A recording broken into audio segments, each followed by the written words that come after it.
Hare Krishna. Hare Krishna. Just make some noise. Put your hands in the air. Let's raise this building. Hare Krishna. Hare Krishna. Hare Krishna. Hare Krishna. Krishna Krishna. Krishna Krishna. Hare Hare. Hare Hare. Hare Rama. Hare Rama. Hare Rama. Hare Rama. Rama Rama. Rama Rama. Hare Hare. Hare Hare. Thank you. That was very nice. So it's a preamble to the. Well, you all know next week is the great month of Kartik, one of the most celebrated among the devotees of the Vaishnava community throughout the world, globally, and more so in India. India is the birthplace, or the appearance where the Lord performed these wonderful pastimes. The Kartik Leela. So I want to read one verse from Bhagavad, but before that we'll sing very nice bhajan. I'm sure you're all familiar. You can sing along or follow me. Jaya Radha Madhava Kunja Bihari Radha Madhava Kunja Bihari. Jaya Radha Madhava Kunja Bihari Jaya Radha Madhava Kunja Bihari.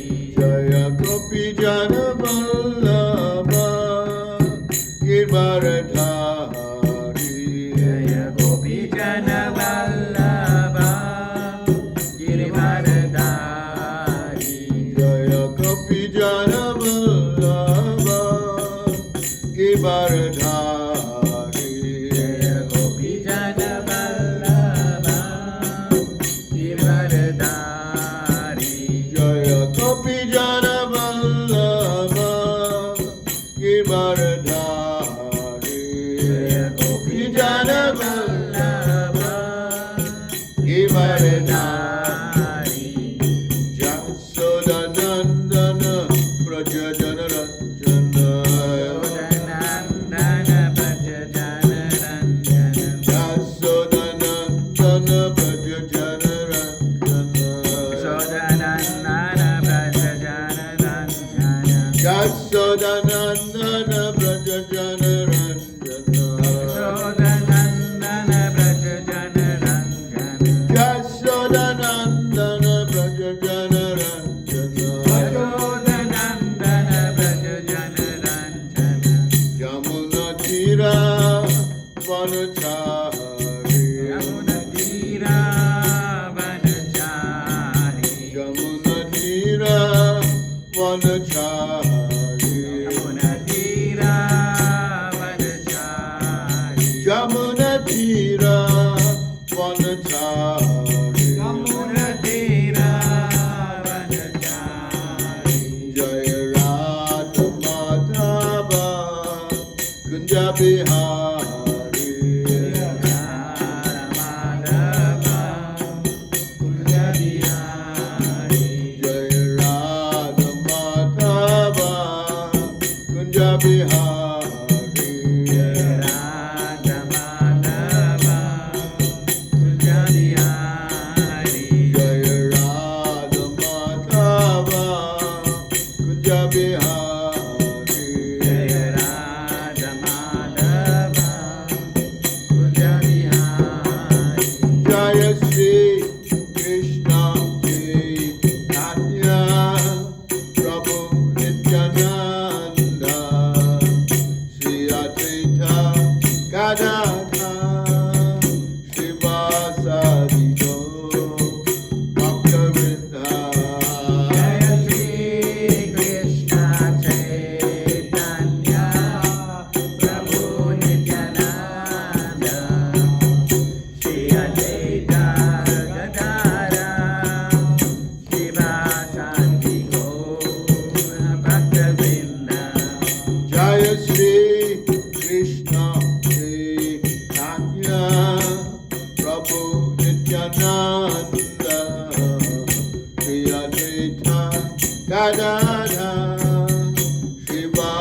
Sadigo Bhakta Vrinda. Jaya Shri Krishna Chaitanya Prabhu Nityananda Shri Advaita Gadadhara Srivasadi Gaura Bhakta Vrinda. Hare Krishna, Krishna Krishna Hare Hare, Hare Rama, Rama Rama, Hare Hare.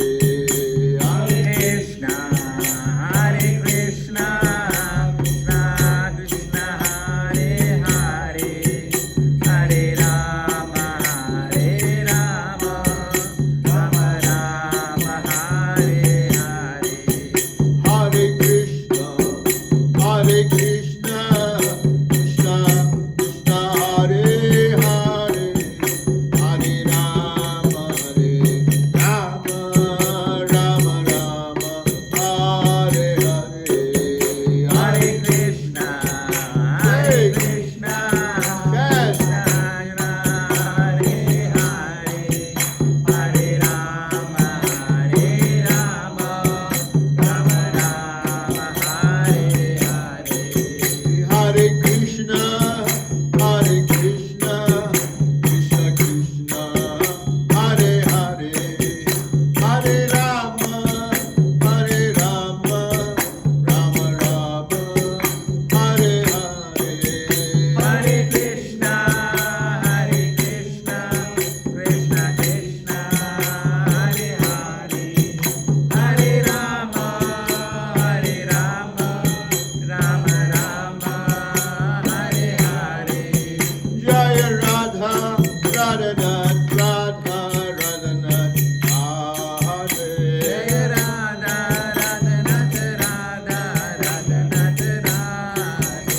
Jaya Radha, Radhanath, Radhanath, Hare.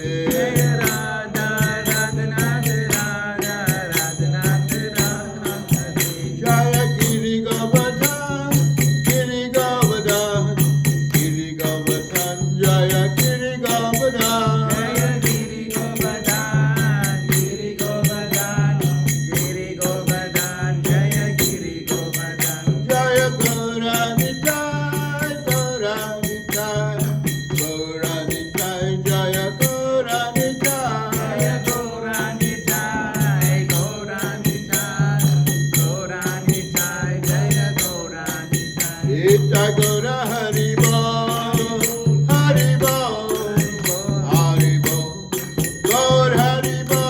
Jai Gaura Hari Bol, Hari Bol, Hari Bol, Hari Bol. Jaya Jaya Prabhupada, Prabhupada, Prabhupada, Jaya Prabhupada. Jaya Jaya Prabhupada, Prabhupada, Prabhupada, Prabhupada. Jaya Jaya Gurudev, Gurudev, Gurudev, Jaya Gurudev. Jaya Jaya Gurudev, Gurudev, Gurudev, Gurudev. Shri Radhanath Ke, Jai. Shri Giriraj Govardhan Ke, Jai. Shri Gauranga Mahaprabhu Gaur Hari Ki, Jai. Shri Sinitai Gaur Hari Ki, Jai. Shri Panchatattva Ki, Jai. Srila Prabhupada Ki Jai. Granthiraj Srimad Bhagavad Gita as it is Ki, Jai. Bhakti Vedanta purports Ki, Jai. Srila Prabhupada Ki. Jai. Go Premanandi, Jai. all glories to the assembled devotees, all glories to the assembled Hare devotees, Krishna, all glories to assembled devotees, all glories always to Guru and Gauranga, Hare Krishna, all the lotus feet of Srila Prabhupada. Hare Krishna. Om Namo Bhagavate Vasudevaya. Om Namo Bhagavate Vasudevaya. Om Namo Bhagavate Vasudevaya. Om Namo Bhagavate Vasudevaya. Om Namo Bhagavate Vasudevaya. Om Namo Bhagavate Vasudevaya.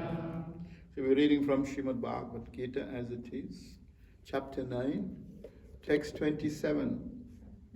This chapter is called the most confidential knowledge. And it's a very, very beautiful verse, and this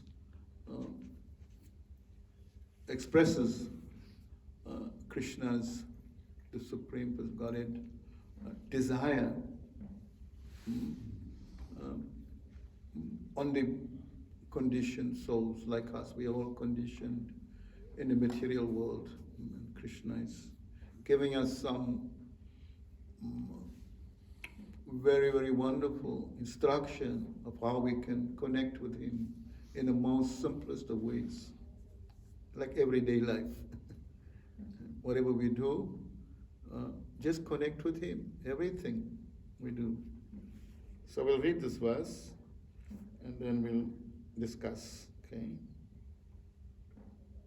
Everybody repeat after me. Yat, Yat, Karoshi, Karoshi, Yat, Yat, Ashnashi, Ashnashi, Yat, Yat, Joshi, Joshi, Dadasi, Dadasi, Yat, Yat, Yat again, Yat, Tapasyasi, Tapasyasi, Kauntaya, Kauntaya, Tat, Tat, Kurushva, Kurushva, Mat, Mat, Arpanam. Arpanam. So the verse goes like this. Yad Karoshi Yadatnashi. You can repeat after me. Yadnashi, Yadnashi, Yad Karoshi Yadatnashi. Yadkaroshi, Yadnashi, Yat Yoshi Dadashi Yat. Yadkaroshi, Yadashi, Yat Yoshi Dadashi Yat. Yadkaroshi, Yadashi, Yat Tapasyasi Kantaya. Yadtapasya Kauntaya, Yat Tapasyasi Kantaya. Yadtapasya Kauntaya, Tat Kurushva Mat Arpanam. Tatpurushva Mahatmanam, Tat Kurushva Mat Arpanam. Tatpurushva Mahatmanam, Okay, we'll do the word for word. Yat, Yat, whatever. whatever, Karoshi, Karoshi, you do. you do, Yat, Yat, whatever. whatever, Ashnashi, Ashnashi, you eat. you eat, Yat, Yat, whatever. whatever, Juhoshi, Juhoshi, you offer. you offer, Dadashi, Tadashi, you give away. you give away, Yat, Yat, whatever. whatever, Yat, Yat, whatever again. whatever, Tapasyasi, Tapasyasi, austerities, austerities, you perform. you perform, Kauntaya, Kaunteya, O son of Kunti, O son of Kunti, Tat, Tat, that, that, Kurushva, Kureshwa, do, Mat, Mat, unto me, unto me, Arpanam, Arpanam, as an offering. as an offering. Translation and purport by His Divine Grace, A.C. Bhaktivedanta Swami Srila Prabhupada Ki. Yeah. Whatever you do, whatever you eat, whatever you offer or give away, and whatever austerities you perform, do that, O son of Kunti, as an offering to me. Repeat responsibly. Let's do it again. Whatever you do, Whatever you do, whatever you eat, whatever you eat, whatever you offer whatever you or offer give away, or give away, and whatever austerities you perform, and whatever austerities you perform, do that, do that, O son of Kunti, O son of Kunti, as an offering to me. as an offering to me. Purport by Srila Prabhupada. Thus it is the duty of everyone to mold his life in such a way that he will not forget Krishna in any circumstance. Everyone has to work for maintenance of his body and soul together. And Krishna recommends herein that one should work for him. Everyone has to eat something to live. Therefore, he should accept the remnants of foodstuffs offered to Krishna. Any civilized man has to perform some religious ritualistic ceremonies. Therefore, Krishna recommends, do it for me. And this is called archana. Everyone has a tendency to give something in charity. Krishna says, give it to me. And this means that all surplus money accumulated should be utilized in furthering the Krishna consciousness movement. Nowadays, people are very much inclined to that meditational process which is not practiced in this age. But if anyone practices meditating on Krishna 24 hours a day by chanting the Hare Krishna mantra around his beads, is surely the greatest meditator and the greatest yogi, as substantiated by the 6th chapter of Bhagavad Gita.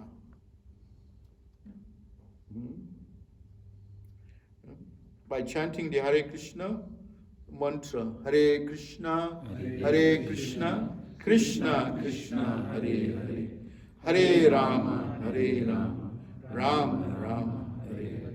When one constantly does this, Prabhupada describes him as, he is surely the greatest meditator and the greatest yogi.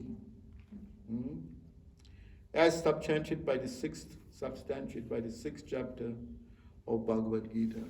At the end of Bhagavad Gita, Krishna describes the different types of yogis. Yoginam api sarvesham, madgadanantar atmanaha, shadavan bhajate yamam, samayuktatamo mataha. Says of all yogis, the one who constantly thinks of me, who abides by me with faith, he is the greatest of all yogis. Now, how many types of yogis you know? The karma yogi, the jnani yogi, the astanga yogi. So many types of yogas are there, isn't? But Krishna is saying, of all these yogis, one who is a bhakti yogi is the greatest. And furthermore, he says, this is my opinion. The Lord is giving his opinion. He says, this is my opinion. So we should take that very seriously. Because this is coming from them. It's not just any Tom, Dick, and Harry's opinion, but it is Krishna's opinion. The Supreme is Bhagavan. Bhagavan is speaking Bhagavad Gita. So that's why we should take this very seriously. And the simplest of things Krishna is asking for. In a verse previous to the one he's saying, is a famous verse. Anybody knows? One before this, 926. Offering flower. Yes? Offering flower. Yes? What is? Of a leaf or a flower or some water. Yes, very good. Thank you. You know the Sanskrit verse Krishna is saying? Patram pushpam phalam toyam. Patram pushpam. Phalam means fruit. Toyam, water. One offers me a fruit, a flower. He's speaking in a singular, not saying give me lots of fruit. He's saying a fruit, a flower, a leaf. That means a tulsi leaf. When he says leaf means that tulsi leaf. I'm sure you're all familiar with the traditional tulsi Devi. It's very great to Krishna. Krishna never eats anything without tulsi, yes. When we prepare offerings to Krishna, we always put a tulsi to complete that offering. That is complete, yes. So he's asking for very simple things. And yeah, he's saying, whatever you do, whatever you eat, whatever you offer, these are the things we do every day, isn't it? We eat, we give charity, we work, we maintain this body. And Krishna is saying, connect it to me. Whatever austerities you perform, do it for me, for my pleasure. And in Bhagavad Gita, in the 5th chapter, he's saying, Bhoktaram jagya tapasam. So Bhoktaram. Bhokta means, make me the beneficiary of all your sacrifices, of all your austerities. Krishna is saying, Bhoktaram jagya tapasam. Tapasya again, tapasam. Means austerity, jagya, whatever all those things. We do it for his pleasure. He is the beneficiary. Bhoktaram means he is the beneficiary of everything we do. And when we make him the beneficiary of everything we do, then what happens? We become free from karmic reactions. That is the most wonderful thing. We become free from karma. Karma means actions, isn't it? Whatever we do, we get some. Whether it's good, we get good reaction. Whether it's bad, we get bad reaction. But all this karma, whether it's good or bad, would bind us. It binds us to this material world. You follow? Whether it's good karma or bad karma, it will still bind us to this material world. Better to become free from karma or karma. And this is what Krishna is saying, whatever if we engage in these activities, then we become free from karma. We become karma free. And karma free means we get out of the material world. Karma is keeping us here. What is keeping us here? Whether it's good karma we're enjoying, and we're thinking, oh, it's nice. I live in Reservoir Hills, I have a nice apartment, I drive a nice car, I come from a good family. And it's all attachment. It is all, it's nice, but it's attachment because it makes you think everything is nice in this material world. But it's not nice. The material world is not nice. When we have experience, when we have realization of the material world, when we see around us, we hear all these atrocities and stories of wars going on, children being killed. Is this a nice place? What do you think? No, it's not. Dukkhalayam, Krishna is saying. Dukkhalayam ashashvatam. This world is dukkha. Dukkha means it's miserable. And it is ashashvat, it is temporary. Dukkhalayam is reminding us about that, this material world. No matter how nice we try to make it, we try by so many artificial means to make ourselves happy.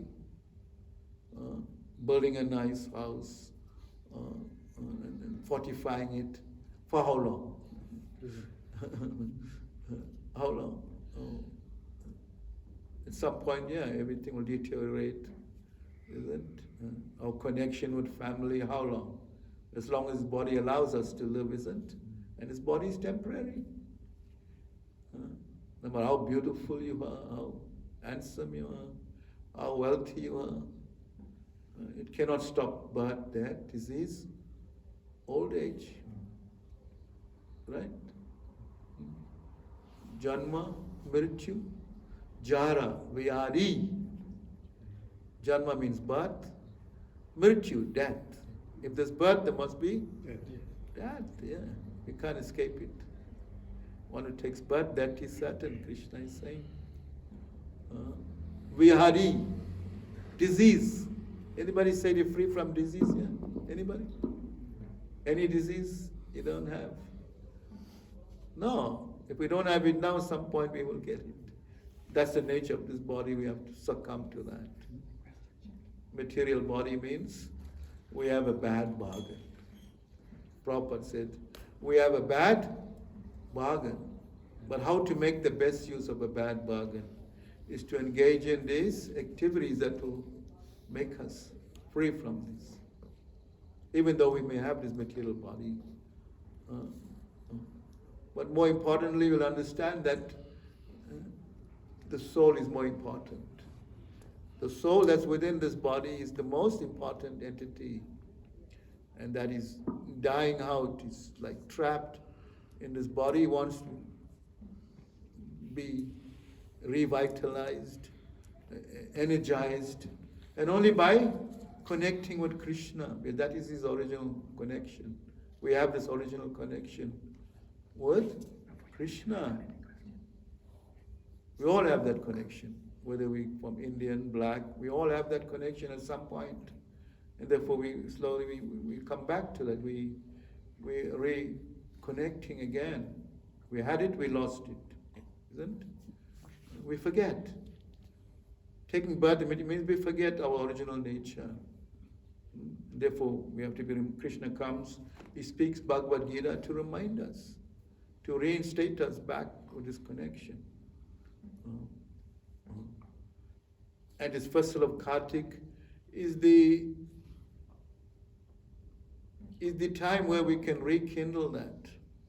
Because Kartik is the month where Krishna avails himself freely. And this is very nice, they give a nice analogy of that, like a big sale is going on, isn't? Things you could not afford to buy before now is going on very cheap. Like Black Friday is coming when? Soon. You're all waiting for that, isn't it? You'll queue till 2 in the morning to get that thing you wanted. You'll save all your money for that thing. So this is like that. This Kartik month is like that.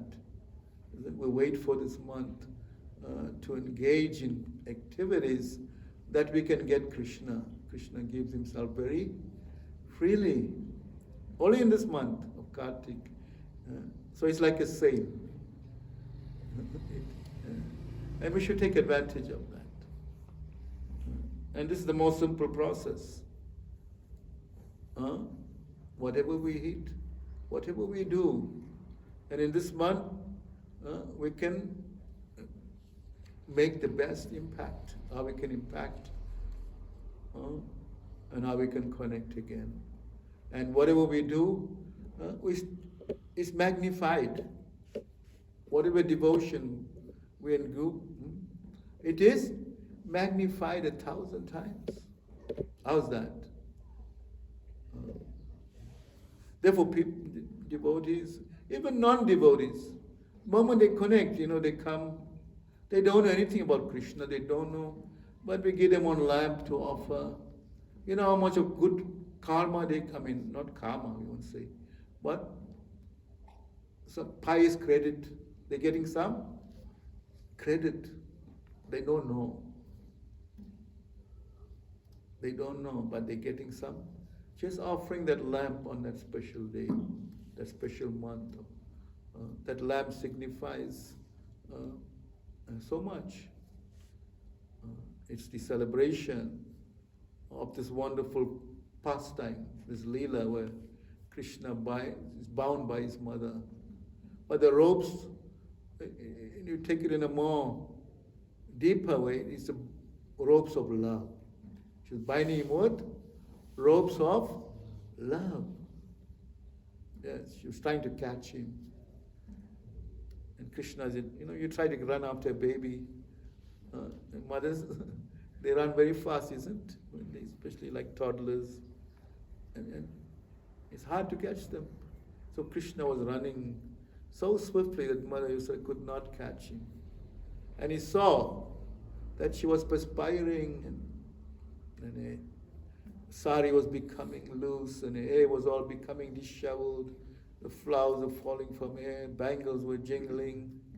It was making a nice kirtan sound, like we're playing kirtans and mridanga, that kind of sound. And Krishna, he saw this and he felt, she's tiring, she's my mother, he allowed himself to be caught. Nobody can catch Krishna. Not even the greatest yogis trying for millions of years, they could not even come near Krishna. It's only by bhakti, by what? Devotional service.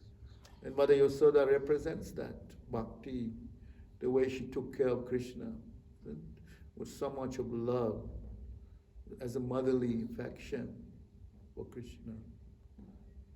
And that is called, that parental. Krishna loves to be in different situations. As a friend, he relates to you as a friend. As a lover, he will relate to you as a lover. And as a parent, Krishna loves sometimes to be under control. He loves to be chastised. And he loves that. His mother, she says, right? You've been eating sand, we're going to ground you. You've been naughty. No more eating sand. So she chastised him like that. So this is motherly. It's called Vatsalya Ras. What? Vatsalya, parental affection. Ras means mellows. Like Krishna with the gopis is another type of ras, with the Radharani, that's called Madhurya Ras, the highest ras. Then there's Sakya Ras, Krishna with his friends. Balaram is running in playing games with the cowherd boys. This is called Sakya Ras, friendship. Then there's another type of ras called servitorship, where Krishna is being served. And then there's another type of where Krishna is called Shantaras. Shantaras, where the cows relate to Krishna. The cows cannot speak, but they have this loving, like the cows, the monkeys, whatever, and the parrots, and Krishna talks to all of them. So he has this relation. It's called Santaras, neutrality, like that. This is the 5 types of ras that one can develop with the Lord. Yes, we can gradually gravitate to that parental affection. So in this month of Kartik, that is very prominent, Mother Yasoda's love, and that of Vatsalya, parental affection for Krishna. And what is Krishna doing? What's his favorite pastime? He's eating butter. He loves butter. Krishna loves to steal. He plunders even the gopis outside. He would go and take his friends and they would just plunder everything. And the gopis will complain to Mother Yasoda, aren't you feeding your child? Why is he coming and stealing our... And Mother Yasoda will look puzzled, but I make the best. I give him the best of things. You can't understand why he's doing this. But it's all ras, it's all part of the Leela. And of course the gopis love Krishna, but it's all part of the ras. And they want to chastise him also.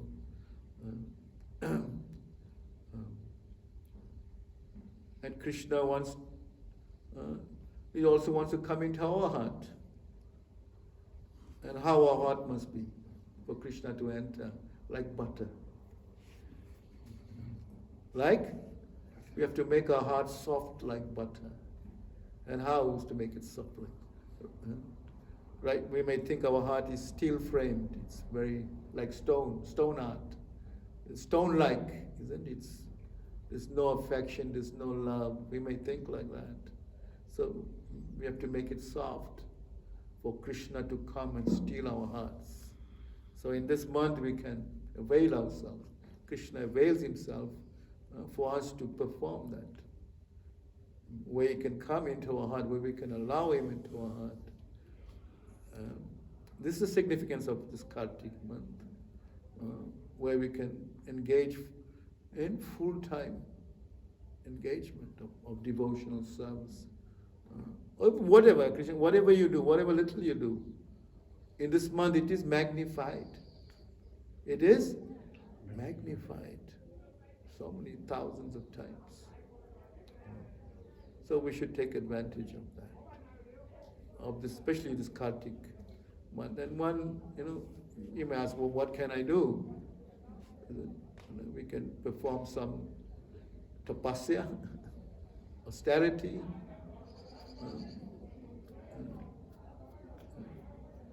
If you like eating too much, then eat less.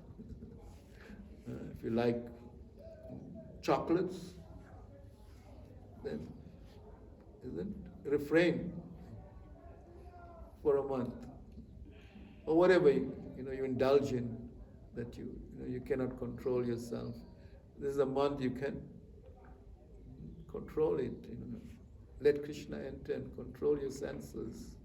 Krishna is Rishikesh. Another name of Krishna is Rishikesh. He is the controller of our senses, as long as we allow him to. But if we don't allow him, then our senses become out of control. And we become servant to our senses. Godas. What? Godas means you come servant to your senses. You want to be a Godas or you want to be a Goswami? What do you want to be? What Goswami means? Huh? Control, yeah, one who can control it. Go means your senses. Understand? Go means cow, it also means your senses. Das means servant to your senses. So you want to be a servant to your senses, mean you cannot control your senses.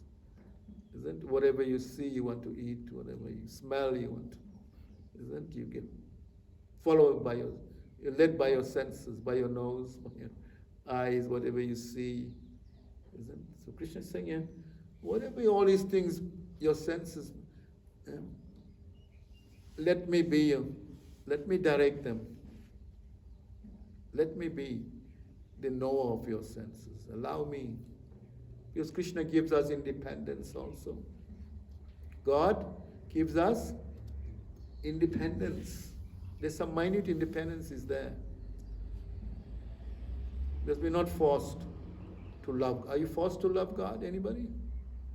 That's not love. If you're forced to do something, it's not out of your own. Love means it must come out of your own. Naturally, yes. You cannot be indoctrinated like certain types of. They're indoctrinated, do this or you're going to die. Those in the time of the Inquisition, or they would, people died because of their belief in certain. Either you follow the Catholic religion, and you paid price for that. You were killed. You understand? In the early days, it was very, very. The people died. So that's not religion. Where you're forced, you're threatened or indoctrinated into something. It must come from love. God is about love. Krishna is about love. When we love God, then we love automatically. We will love all our other living beings. Not only the human form, but even in the lower species of life, animals. We won't just indiscriminately kill even a fly. Understand? Because all these we'll see is God's creation. How insignificant they may be, but they are God's creation. Yes. So when we love God, then we will love all other. Automatically, we will love everything else. The root of cause of everything is God. The root cause of creation is God.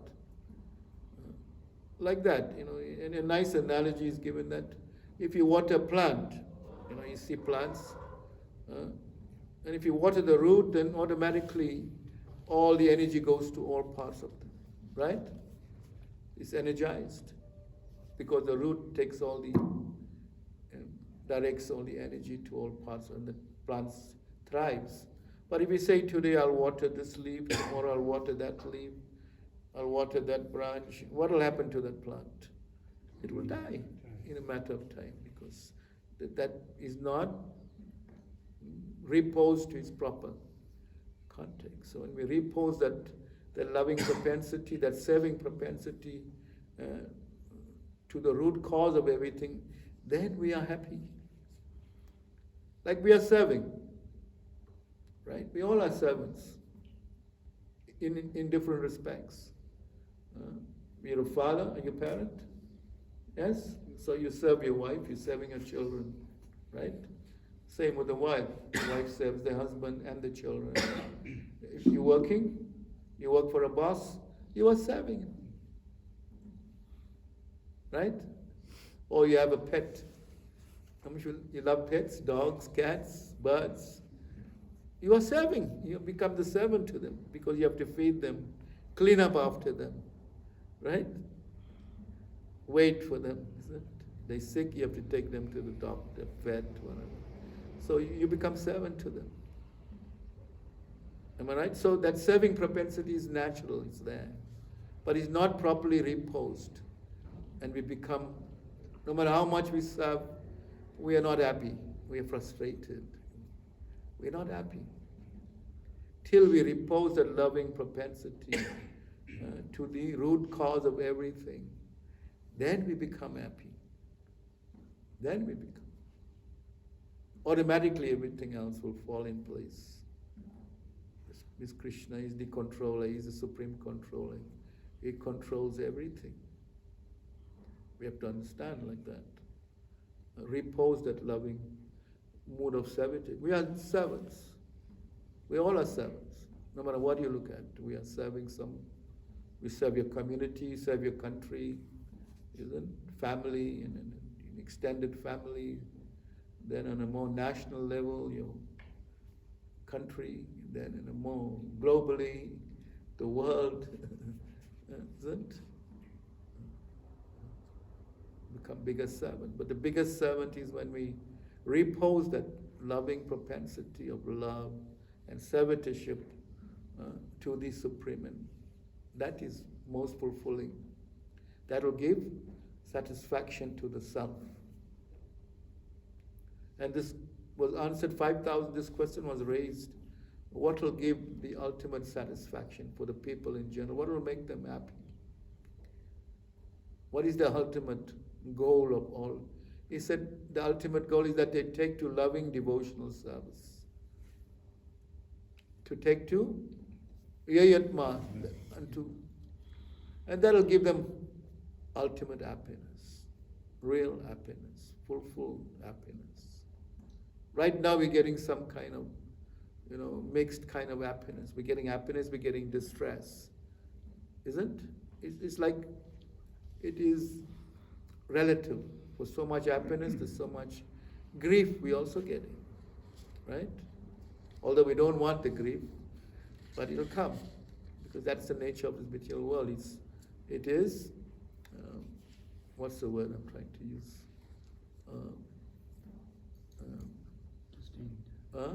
Destined. Destined. Destined. Yeah, it's relative. There's heat and cold, isn't? One day we're feeling hot, another day look at the weather change now. Morning was nice and hot. Tomorrow it's going to rain, right? It's going to be cold. You're going to dress warm, cover yourselves. So that is the nature of this world. It is like that. But we want lasting happiness. But it's not in the material world. We want that happiness is eluding us. Or we're getting some, it is very fleeting. We get it and it's gone. Or we may look for some kind of, create some artificial. We may take some intoxication and think, yes, this will make me happy. Isn't? Or some drug. What they take now, ecstasy and whatever. Or you may go in a pub and think, this will make me happy. But will it make you happy? No, we're just caught up in a vicious cycle, right? So real happiness is when we connect with the Supreme, when we connect, which is how we have that connection. Originally we have that connection, it's there.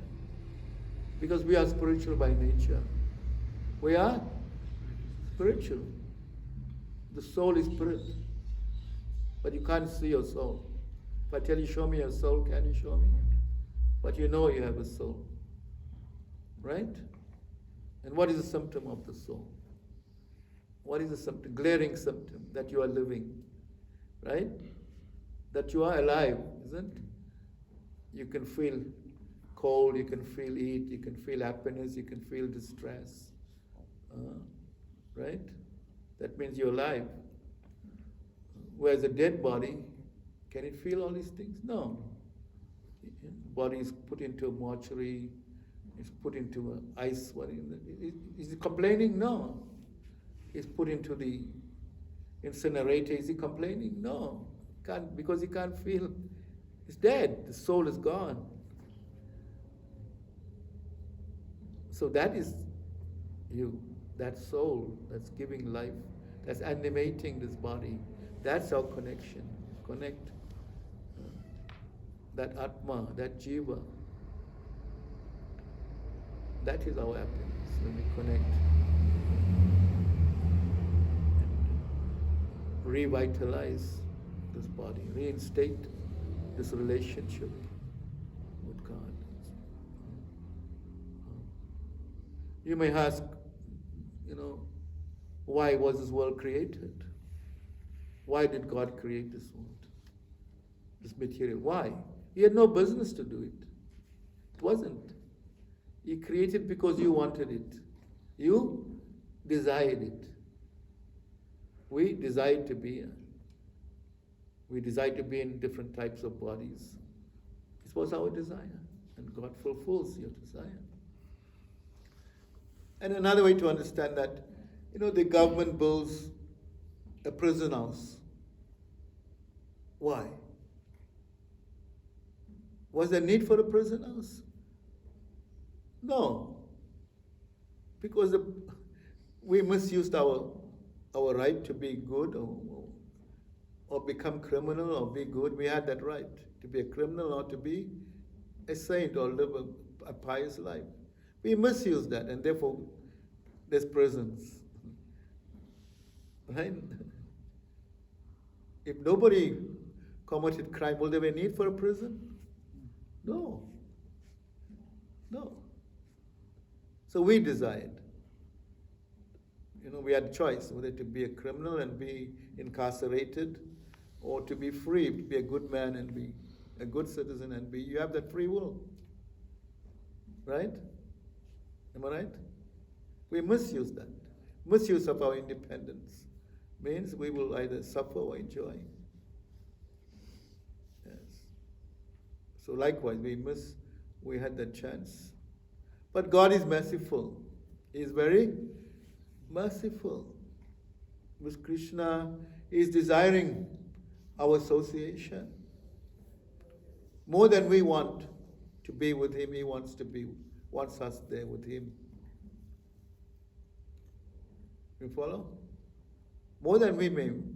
Because we may come here and think, oh, it's nice, I don't need, this is so nice. This material world, I see the sun rise, I see the sunset, I see the beautiful ocean, I see beautiful landscape, beautiful buildings, and this is a nice place, yes. And we forget our real goal of life is not to be here, it's just do what we have to do. Then we're here now, we are here, and do the best thing and get out. This world is like a house on fire. When you're in a house on fire, what would you do? Stay in there? Huh? Get out. Or you're going to stay and measure the temperature? You have time? Or you're going to ask who set fire to the... Will you have time for all that? Take a thermometer and see what's the intensity of the heat? No. Get out. So this material world is like that. It's on fire. And we have, whatever time we have to make the best use of it. The time is limited. Our time is limited. Whether we live 50 years, 100 years, it's, by the purview of time, time is relative. Also, our 100 years here compared to in the higher planets, they live much longer. Brahma lives much longer, millions of years longer than us. So our life is just like a few seconds. Like some insects come, like now this part of the year you'll see what comes now, isu, flying ants. Isn't they come, not all the time, they come in a certain time. And and the next morning they're gone, isn't? A few hours and they're gone. For them that's the whole lifetime. Or sometimes you see this glowworm we used to play with, I know when we were small. That glowworm in the night, you see it? If you lived nowadays people live in flats and all, they don't enjoy it. You live in the suburbs, and we are playing. Now there's TV and things, so many distractions. Those days we never had TV. We're more outdoors than indoors, isn't it? We're outside with nature. And this glowworm, we should play with it. And for that glowworm, it lived a few hours, and that was his whole lifetime. Finish. So time is relative to, in this material world, time is also relative. So that time is valuable. Time You cannot save time. You can waste time, but you cannot save time. Can you save time? They were saying, no, you buy a car and now they try to sell you cars that from 1 to within 60 seconds. You can go up to 100 kilometers an hour. How much time can you save? Or if you're going to Joburg, it takes you 6 hours. With this car, it'll take you 4 hours. Are you saving time? No. It's all a kind of illusion. It's illusion. Yes. It's illusion. So time best spent is when we use it in one that will benefit us the most. And that is engaging in devotional activities. It's not that we have to all, give up whatever we're doing. No, as Krishna is saying, whatever you're doing, if you're working, work for me. Is there any difficulty in understanding that? Work for me means being conscious of God, that God is always there.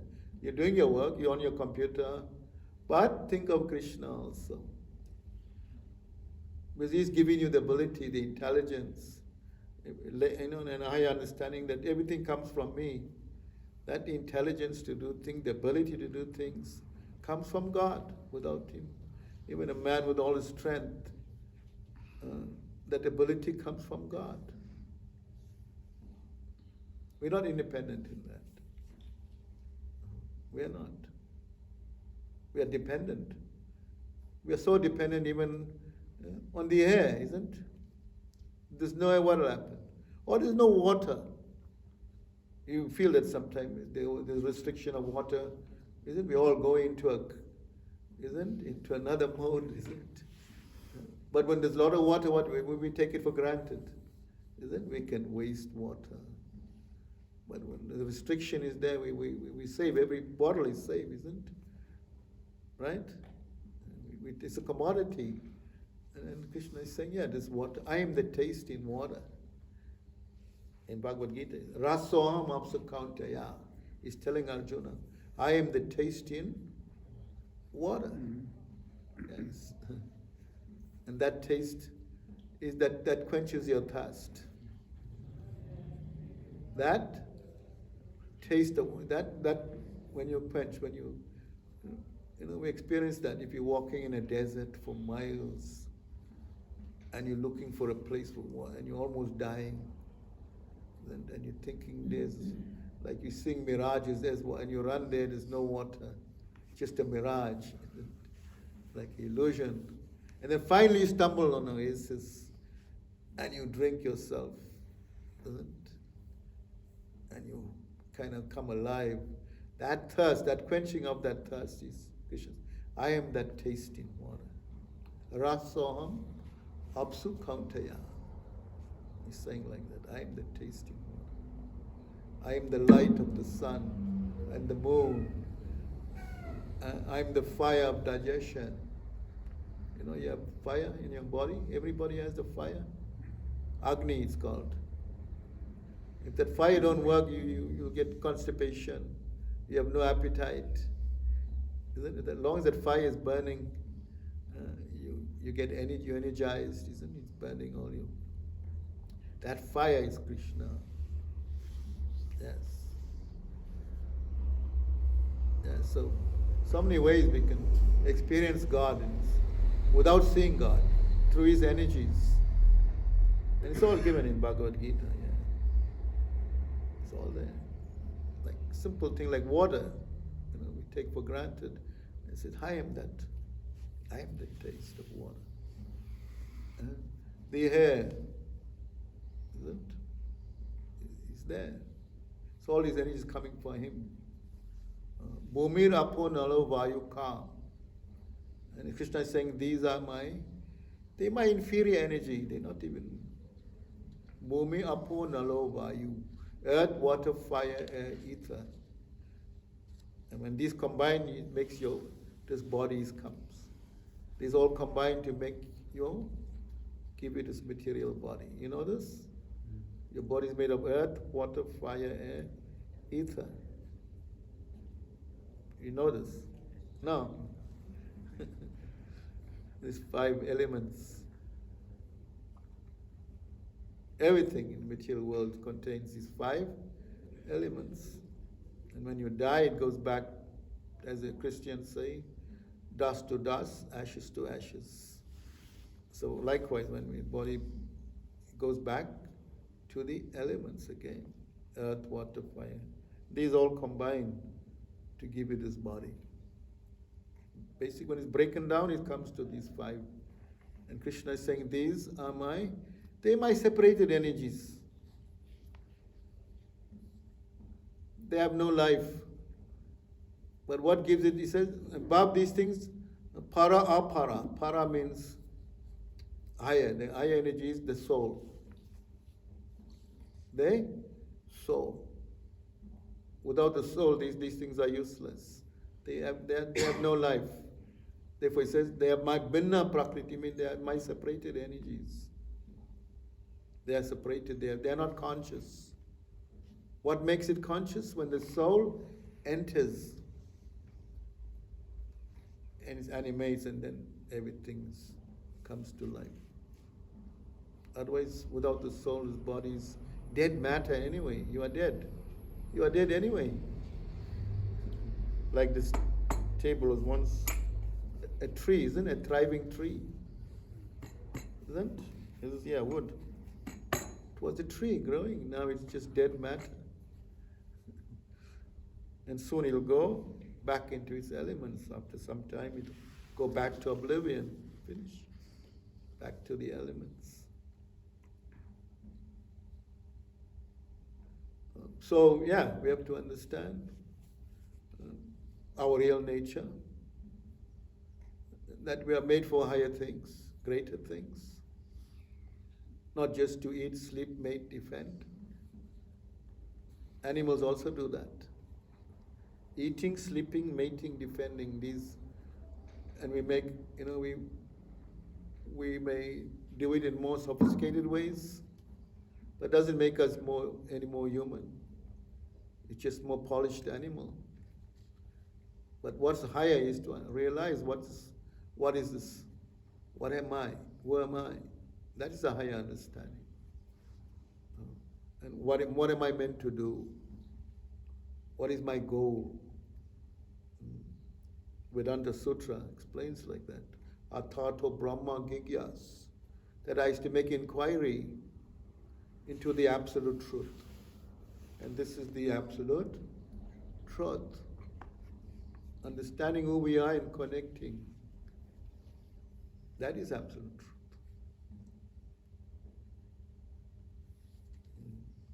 Understanding who you are. Aham Brahmasmi, I am spirit. We all are spirit. Aham Brahmasmi.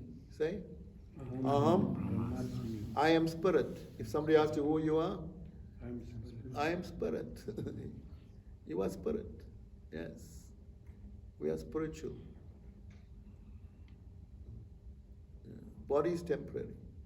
Spirit goes on. Your soul lives on, takes on another body, goes on eternally. There's no death for the soul. If there's no birth for the soul, then how can there be death for the soul?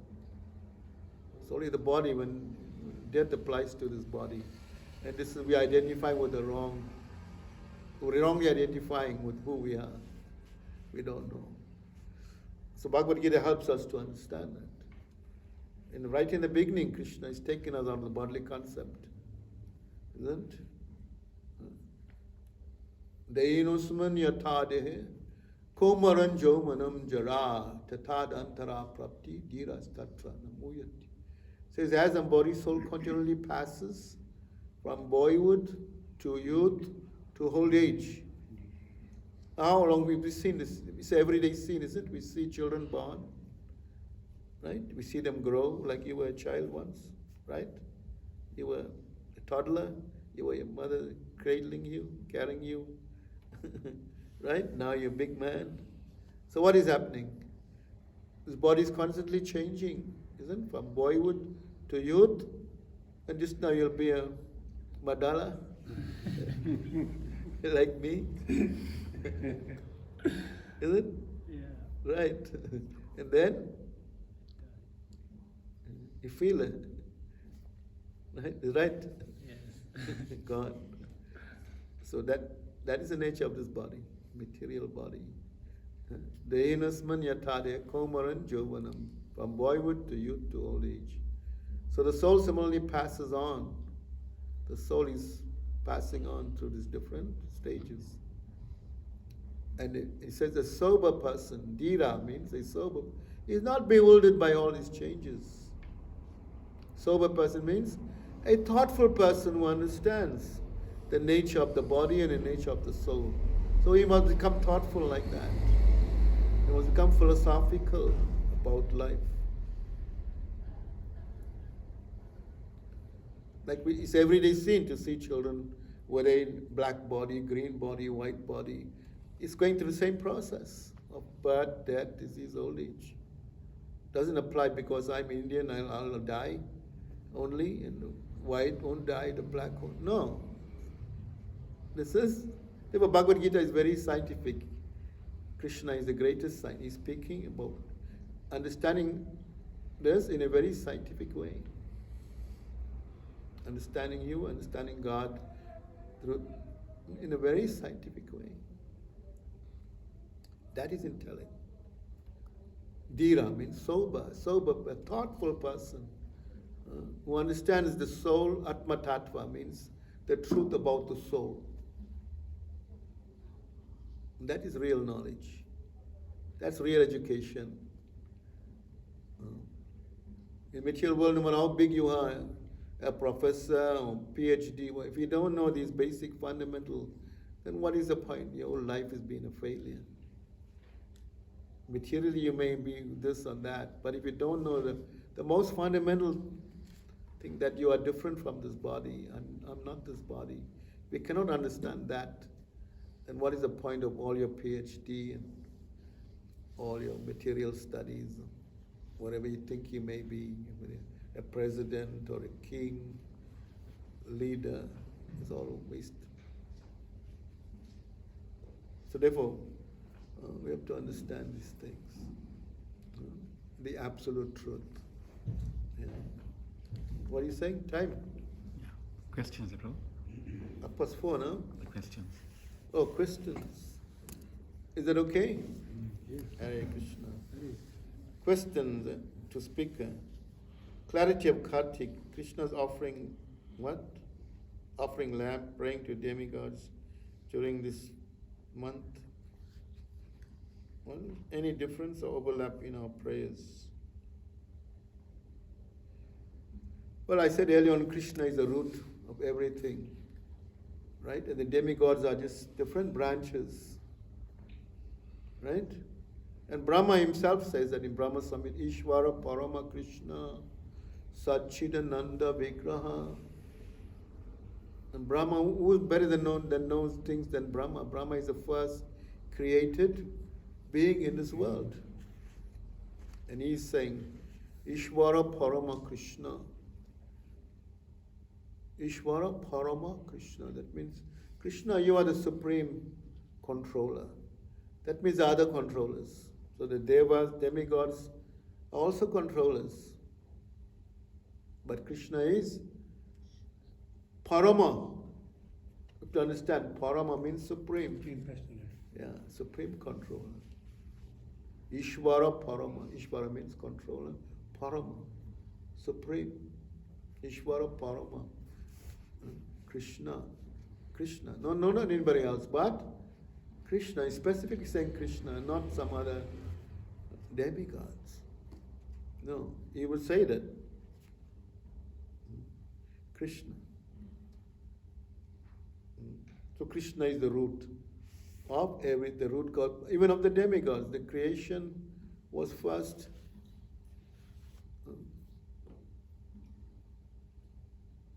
Don't ask me how God created. God, people ask who created God?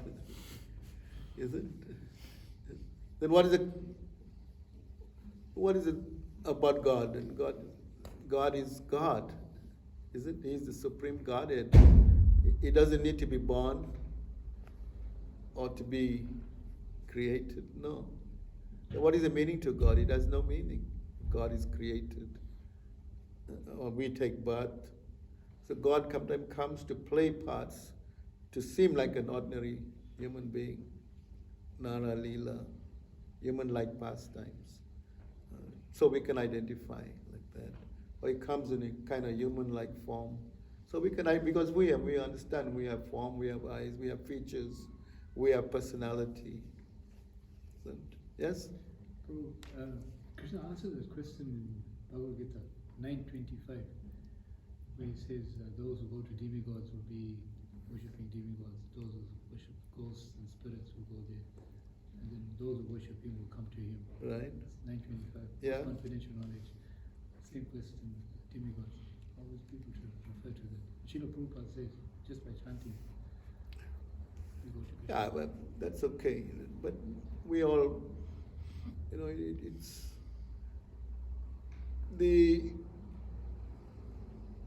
we've come from different backgrounds. We've come from different cultures. And it's not like overnight we will understand these things. I was speaking to him in the car. I said, it's a gradual. If we grew up with worshipping demigods, it's not like overnight we will, isn't it? It's a culture we grew up, our forefathers. It's not that overnight we will give it up. Or you come from a Christian background, or traditionally ancestor worship. It's not that overnight it'll take some kind of purification of some, understanding, philosophical understanding. Then we will understand. It's not like cut and dry. We have to come out of that, gradually wean ourselves out of that. And to come to the absolute truth. Yes. So it'll be there. We'll still have these remnants of that. Or baggage we'll carry until we become totally purified. We will give up all these designations. When we said sarva upari, upari means designations. We become cleansed. Nirmalam means to be cleansed of all these. And that's a process. It's not like overnight. It'll happen. It's a gradual. To that degree we are conditioned, to that degree it will take to cleanse you, isn't it? Like you have a disease and like very life-threatening disease, it may take time, isn't it, to cure it. Our life-threatening is that we are conditioned. Our forgetfulness of God, that is our biggest disease. We forget God. We have forgotten who is God and who we are. And that is our disease. Yeah, but all that can, reinstate ourselves when we come to understand. But we have to, become very philosophical and read and understand and hear from authorities. If we don't hear, hearing is the most important thing. You go to school, you learn 1 + 1 by hearing, isn't it? 1 + 1, 2 + 2 by hearing. So similarly, spiritual, we have to hear from authorities, not just anybody, but from those who are authorized persons. Like you have a hearing from Krishna, isn't it? He's Bhagavan, he's God. So he's authorized. So likewise, Krishna has, and this parampara, Krishna is saying this knowledge is given in a disciplic chain. From Krishna downwards. It's going to Brahma, it's going, coming to filtering down to us in a disciplic chain. Hearing from, coming down in a system, very organized. So not that it's just taken from the hair, isn't? From the figment of our imagination. Because so many types of philosophies like that. Mm. Or some upstart guru comes. Who's your guru? First thing you ask him, who's your guru? If he say you guru, who's your guru? If he says he doesn't have a guru, he's just a guru, then he's cheating. Guru must have a guru. And he must go all the way to Krishna, you must trace it like that. That is genuine. That's parampara. Krishna is saying, evam parampara praptam. This knowledge is coming in a disciplic chain. Yes. Thank you, Prabhu, for your enlightening talk. Who said that? Krishna mentions forbidden knowledge, but doesn't speak about it in Gita. What is it? Why bother about it if it's not mentioned in Bhagavad Gita? Why are you breaking your head? Krishna doesn't mention it, then what's for you to know about it? Why are you stretching your head? Forbidden knowledge. Forbidden knowledge means anything that's not connected to Krishna or to Social media. Yeah, that is forbidden.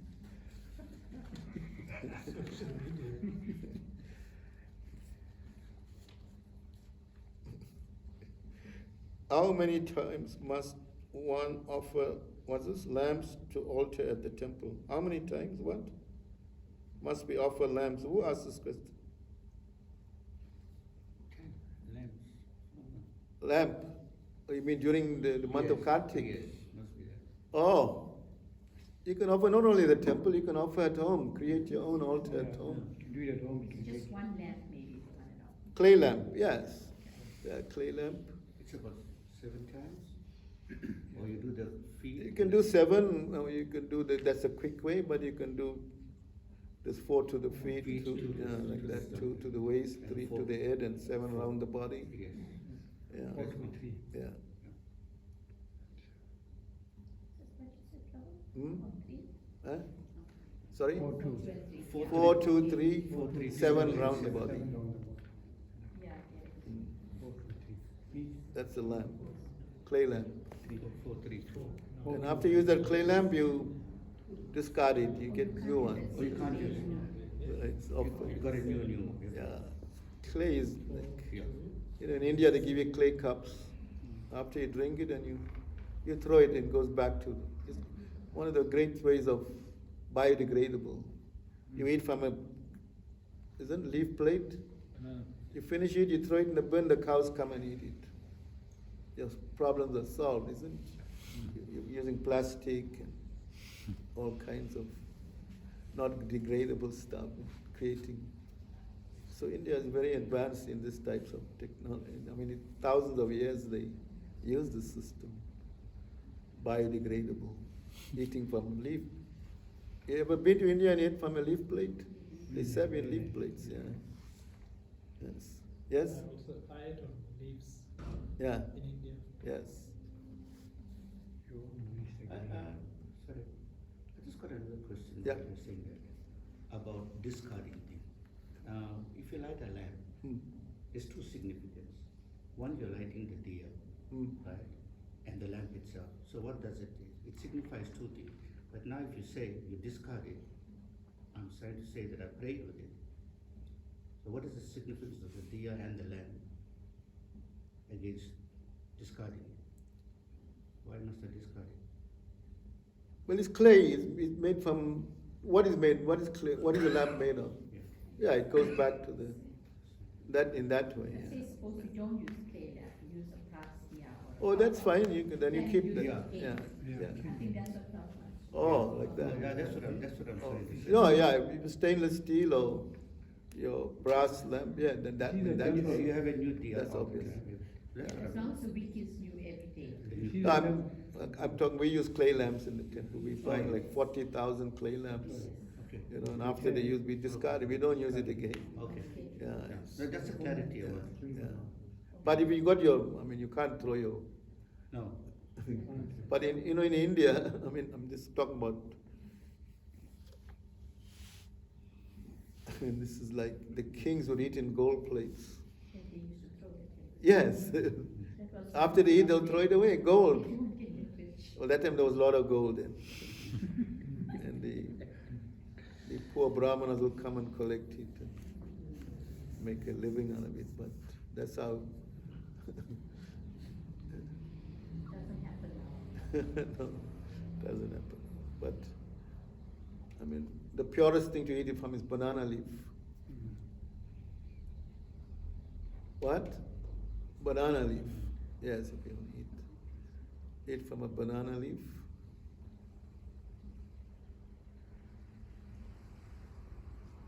One question. Yes? I want to ask that, Mama pronounced to you. I want to ask if clay goes out of this country, right? We don't have clay at all. So how are we going to get lamps? If we use the clay lamp and we wash it and we use it again, is there a problem with that? No, it's not a problem. That's the call you. Many homes, Don't make him- you know, there are many people. I'm telling you what we do. I'm not saying you must do that. No, I'm just In the saying, temple. for the outer world. Yeah. That many people are so poor, but they want to do the arati. That's fine. And they cannot afford it. You know what I'm saying? Yeah. Many homes are going through tough times. Right. But they want to pray. Right. Then what happens? Can they wash and use it again? I guess they have no choice. That's It's what not I'm- about it. It's the heart that matters. Yeah. It's the bhakti. It's the intent of wanting to do it, and that's what attracts Krishna. And not, whether you're offering with a gold lamp. It doesn't matter. It's the intent. Like Krishna is saying, give me a fruit, a flower. He doesn't want. God doesn't need our fruit. He's self-sufficient. He's Atma Rama. He's Atma Rama. He's self-satisfied. He wants our bhakti. It's the intention with how you give it. Whether you give one fruit, you may give the one fruit with so much love, isn't it? Or you may give a lot of fruit with in a grudging way. And that may not attract Krishna. One more question. Huh? Can I ask? Yeah? I was going to ask, say in a home, I am Hare Krishna believing, right? Now the rest of the house are believing in other prayers, right? Now what happens when I need to now offer to Krishna my obeisance and whatever I make. Now I am a person that's interested in Krishna and I'm trying to get there, but I'm not initiated. So can I cook and offer? Yes. Because I am chanting Yes. and I stay away Yeah. and I'm still meditating. Right. So because I'm not initiated, so can I cook and offer? Yes.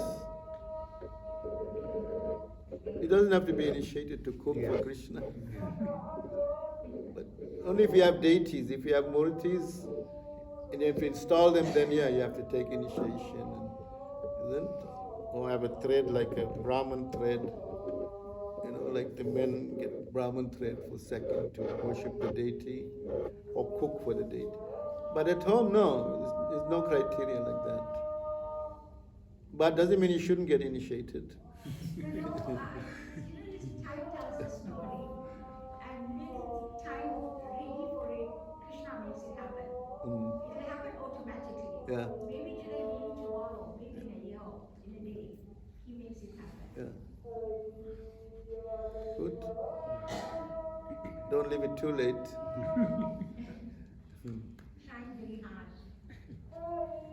Because Krishna is saying in Bhagavad, Tadvidi pranipatena. There's a verse here, very important verse. He says, just try to approach a spiritual master. Tadvidi pranipatena, parishpanena sevaya upadekshanti tegyanam. Jnaninas tattva dashana. You should make inquiry. Approach, serve him, serve such a person, and make inquiries. Yeah. So at some point in our life, we all have to accept Guru. it's incumbent upon us as human beings to accept Guru. But God himself accepted Guru. You know, Krishna went to Gurukul, you know, he accepted Guru. He had a Guru. Lord Ramachandra had a Guru, and he's God. You accept that? That Ramachandra is God, Bhagavan? And he had a Guru? Yes. Who was his Guru? It was Vasist Muni. Yes, Vasishtha Muni, yes, very. Lord Chaitanya Mahaprabhu appeared very recently, had a Guru. So what it means? God is setting the standard, whatever. So whatever great men do, common men follow.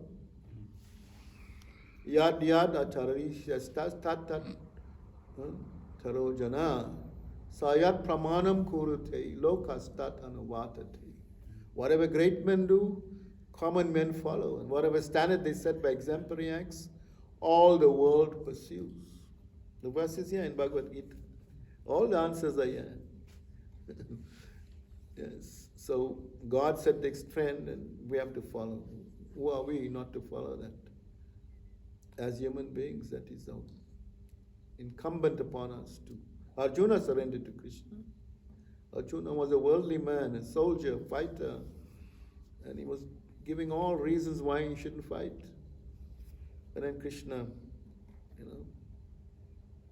finally realized, no, I'm going nowhere with all these arguments and this kind of selfish karpanya, this miserly weakness of mind, dosha, this faults of mind, and he surrendered to Krishna.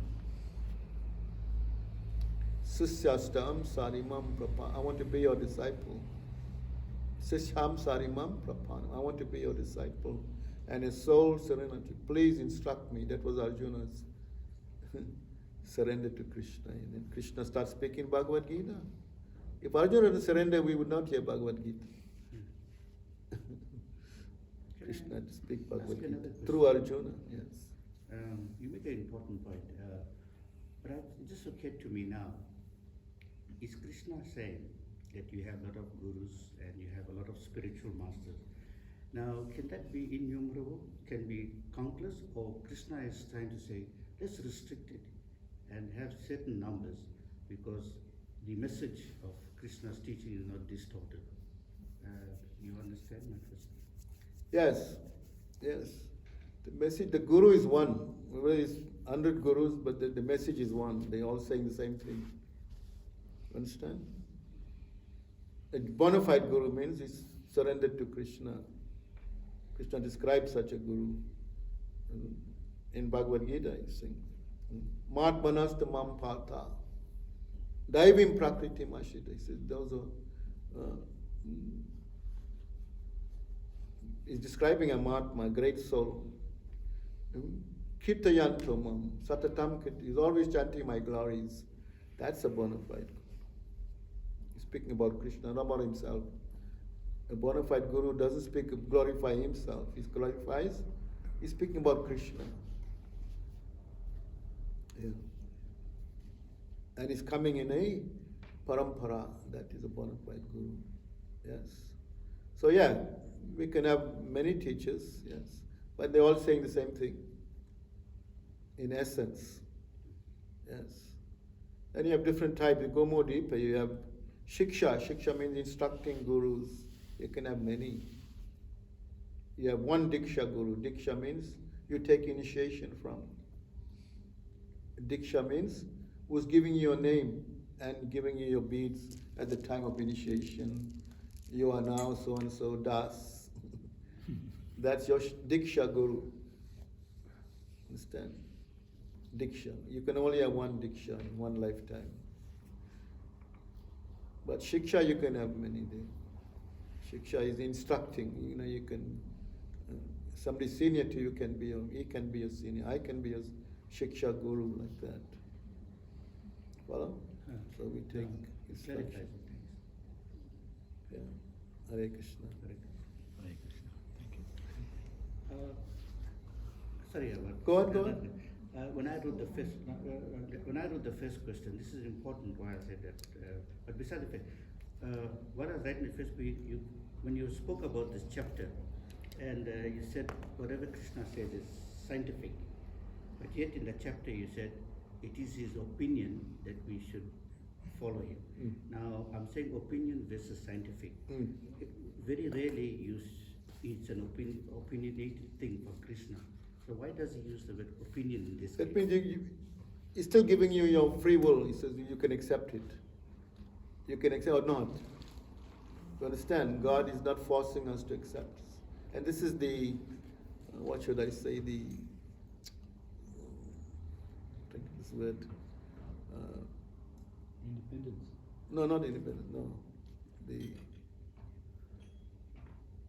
achutam advaitam, achutam, what that mean? Inconceivable. How God is inconceivable, yes, He's inconceivable. That means you can take others' opinion also. In other words, he's saying like that. Understand? You can take, you have the free will, you have the right. Because at the end of God, he's also telling us, now I've told you all these things, now you deliberate on it and you make up your mind what you want. So that free will is still there. That's right. You read Bhagavad Gita. In Yeah, the conclusion, he okay. says, Arjuna, I've told you all these things, now you deliberate upon it and you decide what you The want. last chapter. Understand? Yeah. So this is Krishna's opinion. We accept because he's God, he's Bhagavan, and he's the greatest. The Vedas is coming from him. Right. Thank you. Right, Hare Krishna. Hare Krishna. Thank you very much. Shri Prabhupada ki, Jai. Granth Rachimad Bhagavad Gita ki. Jai, Hare Krishna. Jaisacinandana ki So we're jai. looking forward to you all for Kartik. Next we hope to see more numbers and I don't know, I'll be in Pochepston. I'm going to Pochepston to do Kartik there. First night of Kartik, so hopefully we look forward to it and engage in some activity that. Sorry, Prabhu, Yes. the form that we should be praying to is Damodara, right? For Kartik. Yeah. That form, yes. For pray on the form. But Radha and Krishna, they the original also. You can pray to them, but we can offer lambs to Radha. Remember that pastime, it's just for that pastime. Yeah. It's good, yes. We meditate on that form of Radha. Yeah, very good. Damodar, what that means? Damodar, Dam is a place. Dam is rope. Rope. Udar means stomach.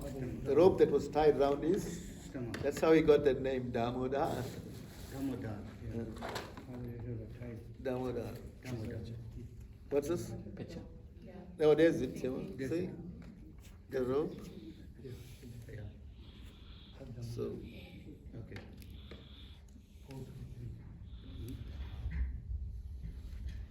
yeah. And tied to a grinding mortar, see that? Yeah. In the olden days, You can do it to the lotus feet up there. Yeah, the Four, belly. four, Two four to to belly three. to and- three. That's it. Okay. 7 Seven. Yeah. Okay. Thank you. Hare Krishna.